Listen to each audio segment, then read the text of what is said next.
Welcome back to our channel, where we explore fascinating research topics and provide valuable insights for aspiring scholars and curious minds.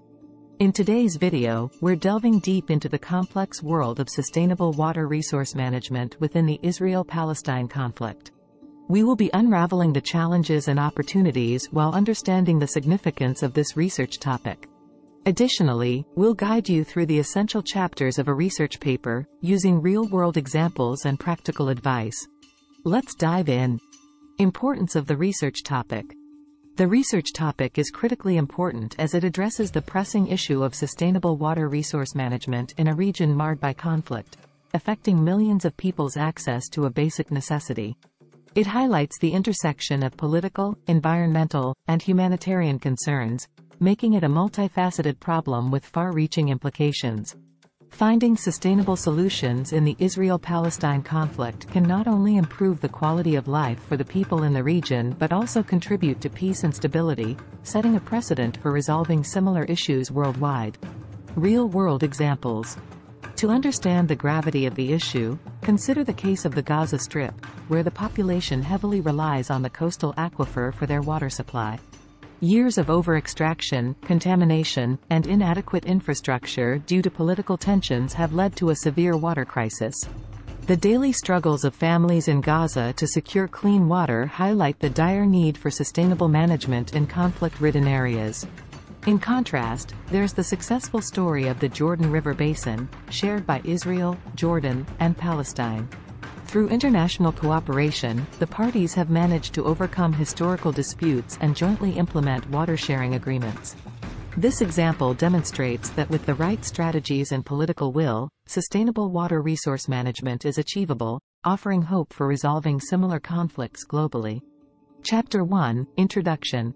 Chapter 1, the introduction, typically includes an overview of the research problem, its significance, and the research questions and objectives.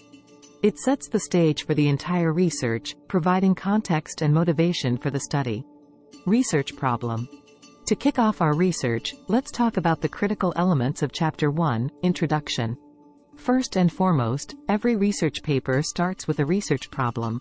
Consider this problem in the Israel-Palestine conflict.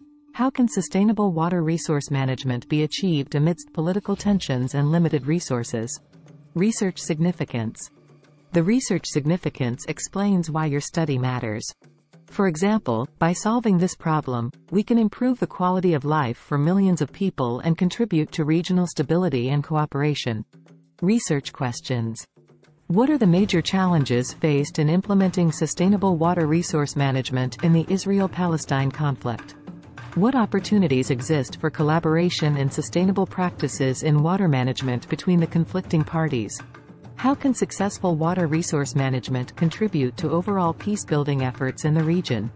Research objectives.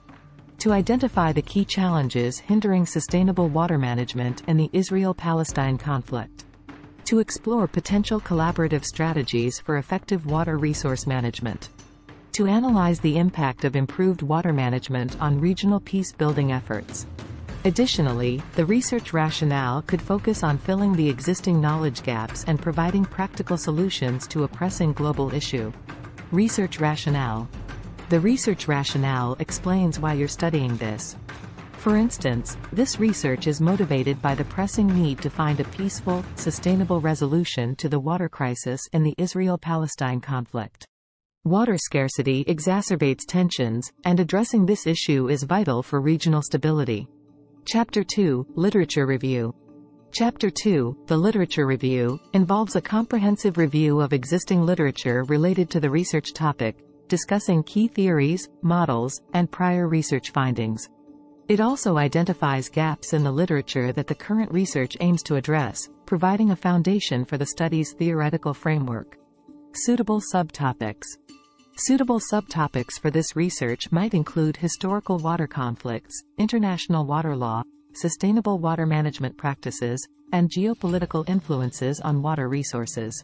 Theories and models. Within this section, consider theories like the tragedy of the commons, emphasizing shared resources, or the hydropolitical complex interdependence framework, analyzing water-related conflicts in interconnected systems. Literature gap.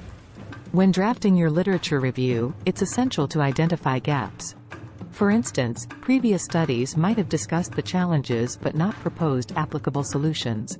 This gap underscores the need for your research. Chapter 3, Methodology. Chapter 3, the methodology, details the research approach, data collection methods, and ethical considerations, providing a clear roadmap for conducting the study.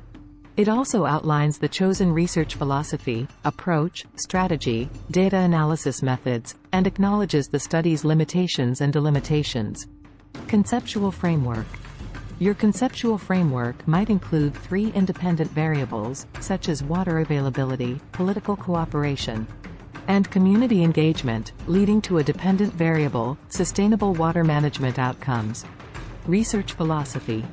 Pragmatism is a suitable research philosophy, as it allows you to combine both qualitative and quantitative methods to address a complex problem. Research approach. An inductive approach can be valuable as it allows you to build theory from specific observations in a context where existing theories may not fully apply. Research strategy. Case study research is a suitable strategy. You could analyze specific instances of water management in the Israel-Palestine conflict. Data analysis method. Given the complexity of the issue, a mixed methods approach, combining both quantitative and qualitative data, is recommended. Ethical considerations. In a politically sensitive conflict, obtaining informed consent and ensuring the safety of participants is crucial. For example, researchers should take precautions to protect their sources' identities. Limitations and delimitations. Acknowledge potential limitations like language barriers, data availability, or political interference. Delimitations define the boundaries of your study, such as focusing solely on the Israeli and Palestinian perspectives. Chapter 4, Data Analysis. Chapter 4, the data analysis, encompasses the actual analysis of the collected data, whether it's quantitative or qualitative, in line with the methodologies defined in Chapter 3. This chapter presents the findings, interprets the results, and discusses their implications, serving as the core of the research study. In Chapter 4, Data Analysis, if your research adopts a quantitative approach, you might use statistical methods. For instance, determining an appropriate sample size through power analysis ensures your findings are representative of the population. In qualitative analysis, sample size is often determined by data saturation, where new information ceases to emerge from interviews or observations. Chapter 5, Conclusion and Recommendations. Finally, in the conclusion, summarize your findings, addressing the research questions and objectives. Emphasize the practical implications of your study for policymakers and stakeholders. In the recommendations section, propose actionable steps based on your research. For instance, suggest diplomatic initiatives to foster cooperation or technological solutions to optimize water usage. Suggestion for future research. As for future research, exploring the role of emerging technologies like AI in water management or analyzing similar conflicts in different regions can expand our understanding of sustainable solutions in complex geopolitical contexts. That concludes our exploration of sustainable water resource management within the Israel-Palestine conflict. We hope this journey through the research process has been enlightening. Remember, research is not just about gathering data, it's about making a positive impact on the world. Stay curious and keep exploring.